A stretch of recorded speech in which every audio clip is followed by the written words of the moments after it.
আরে আপনি এখানে কি করছেন? কেমন আছেন? জি আলহামদুলিল্লাহ ভালো। আরে সেদিন তো আপনার নামটাই জিজ্ঞেস করা হয়নি। আপনার নামটা কি জানো? নীলা। বাহ, খুব সুন্দর নাম। কি ব্যাপার, আপনি দাঁড়িয়ে আছেন কেন? বসুন না। না না, ও বসবে না, ওর অনেক কাজ আছে। নীলা যা। উনি কি আপনার বড় মেয়ে? ঠিক আমার বড় মেয়ে না, আমার বড় ভাইয়ের মেয়ে। ওর বাবা মা মারা যাওয়ার পর থেকে আমাদের বাড়ি থেকে বড় হয়েছে। আঙ্কেল, আরেকটা প্রশ্ন করি।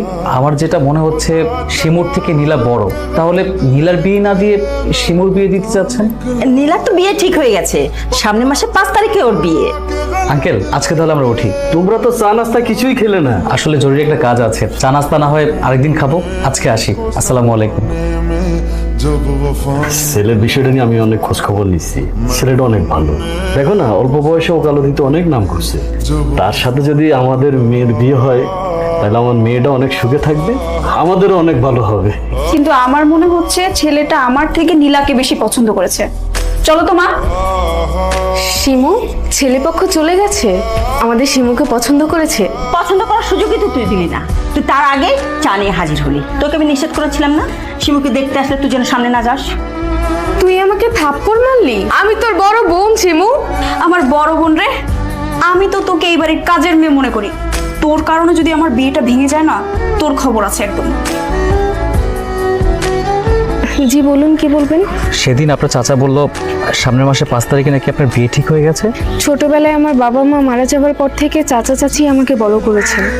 চাচা যার সাথে বিয়ে ঠিক করবে তাকেই তো বিয়ে করতে হবে আমার। আপনি তো একটা মানুষ, তাই না? আপনার তো পছন্দ অপছন্দ থাকতেই পারে।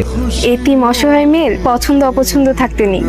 আমার যেটা ধারণা হচ্ছে ওই লোকটাকে আপনার পছন্দ না, আপনি ওই লোকটাকে বিয়ে করতে চান না। আপনার ধারণা একদম ঠিক। আমি শিমুকে না, নীলাকে বিয়ে করতে চাই। এইসব তুমি কি বলছো? আরে নীলার তো আমরা অন্য জায়গায় বিয়ে ঠিক করেছি। আগামী মাসে 5 তারিখে তো ওর বিয়ে। নীলা ওই মানুষটাকে পছন্দ করে না, বিয়ে করতে চাচ্ছে না। নীলা কি তোমাকে নিজের মুখে বলেছে সব কথা? জি। তোমার জায়গায় এতক্ষণ অন্য কেউ হলে ঘাট ধাক্কা দিয়ে বের করে দিতাম। তুমি যা বলতে চেয়েছো তো বলা হয়ে গেল। জয়বার আসতে পারো। আরে তাড়াতাড়ি যা, বিয়ের ব্যবস্থা কর, আজকে কোর্ট ম্যারেজ করবো। একটা মেয়ে বাসার থেকে কখন কিভাবে বাইরে হলো তোমরা কেউ দেখলে না? একটা বার শুধু ওকে আমি কাছে পাই, আমি হাত পা ভেঙে পঙ্গু করে ঘরে রেখে দেবো। কোথায় গেছিলি তুই? আচ্ছা তো তুমি থামুন। এই ছেলে, এই নীলাকে আমি মারবো নাকি কাটবো সেটা আমি বুঝবো, তুমি বলার কে? আমি ওর স্বামী, আমরা কোর্ট ম্যারেজ করেছি। তোমাদের এই পুতুল পুতুল খেলা বিয়ে আমি কখনো মেনে নেব না। তুমি এই নীলাকে তুমি কিডন্যাপ করেছো, জোর করে বিয়ে করেছো। তোমার নামে আমি মামলা করবো, তোমাকে আমি জেলখানার ভাত খাওয়া ছেড়ে দেবো। আপনি হয়তো ভুলে গেছেন যে আমি একজন উকিল। কোর্ট, পুলিশ, জজ এদের সবার সাথে আমার ওঠা বসা আছে। আর কি বলেন আপনি? মিথ্যা মামলা করবেন? মিথ্যা মামলার হুমকি দিয়ে কোনো লাভ নেই। নীলা, তুই এই ছেলেকে বিয়ে করে ঠিক করিস নি। তুই একটাবার আমাদের কথা ভাবলি না? চাচি, তোমরা কখনো আমার কথা ভেবেছো?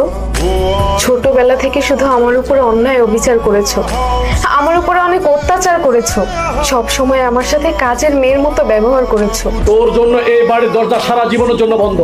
যা, এই বাড়ি থেকে বের হয়ে যা। যা, আমার চোখের সামনে থেকে বের হয়ে যা।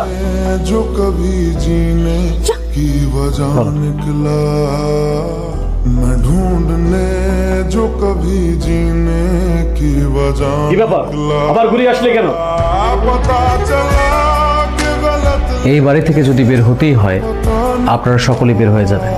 নীলা না, নীলা এই বাড়িতেই থাকবে। নীলার বাবা মা যখন মারা গিয়েছিল তখন আপনারা গ্রাম থেকে এই বাড়িতে এসেছিল। আপনারা হয়তো ভুলে গেছেন যে এই বাড়ির মালিক আপনারা না,